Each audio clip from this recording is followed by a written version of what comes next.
வணக்கம் நண்பர்களே. பார்க்குறது வந்து நம்ம குரு ஜெயநீரில் அரைச்சி உருக்கி செய்யப்பட்ட நவபாஷான முருகன் சிலை. எல்லாமே நம்ம வந்து ஒவ்வொரு மெத்தடில் இது ஒரு பிளாக் நிறத்தில் பண்ணுறோம். இது பார்த்திங்கனாக்கா நம்ம முதல்ல வந்து மெழுகில் கரு கட்டுறோம். பார்த்திங்கன்னா அதுதான் முதல்ல மெழுகில் முருகன் சிலை செய்து அதை உருக்கி எடுத்துட்டோம். உருக்கி எடுத்ததுலேருந்து நம்ம திருப்பியும் அதே தான் உருக்கு முறை. இந்த சிலையோட மெத்தடே வந்து என்னென்னா குரு ஜெயநீரில் அரைச்சி உருக்கிறது. இப்போ சில டைமில் வந்து மெழுகு முறையில் செய்வாங்க. இது வந்து உருக்கி ஊற்றுது. உருக்கி அதுக்குள்ளே ஊற்றிட்டோம். ஊற்றிட்டு நல்லா ஆற வச்சு அந்த சுத்தமாக அந்த பிஓபி வந்து இருக்கிற அளவுக்கு முதல்ல ரெடி பண்ணிக்கிறோம். நவபாஷான கொஞ்சம் நேரத்தில் கல் போல் எரிக்கிறோம். நம்ம பார்த்தீங்கன்னா அதோட டென்சிட்டி பார்த்திங்கன்னா பாறை போல் இருக்கும்.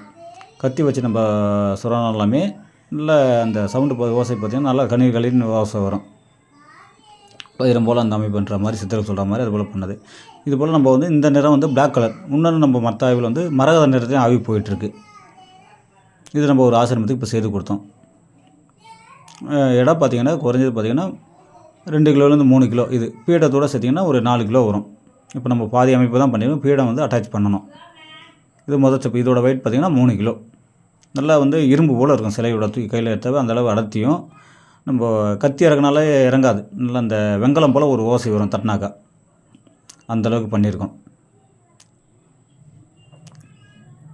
இது பார்த்திங்கன்னா அதை தட்டி காட்டுறோம் பாருங்கள். அந்தளவுக்கு நம்ம கத்தியில் இறக்குனாலுமே கீறினா கூட ஒரு கீறல் கூட விழாது. அந்தளவுக்கு ஒரு ஹார்ட்னஸ்ஸாக இருக்கும். இந்த வேலைகள் வந்து இன்னும் பூர்த்தி ஆகலை.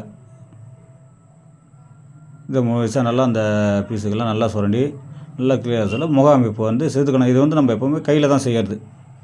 சுத்தமாக அதோட இது எல்லாமே வந்து சுரண்டி எடுத்து கிளியர் பண்ண சொல்ல வந்து சில இந்த பொசிஷனில் தெரியும். இப்போ ஓரளவுக்கு உருவம் பார்த்திங்கன்னா கிளியராக வந்திருக்கு பாருங்கள். கையில் வந்து அந்த தண்டம் அல்லது வேல் வைக்கணும். இப்போது அந்த வேலைகள் போயிட்டுருக்கு. இது வந்து இப்போ நண்பருக்காக செய்து கொடுத்தது. நன்றி, வணக்கம். சென்னையிலேருந்து பாஸ்கரன்.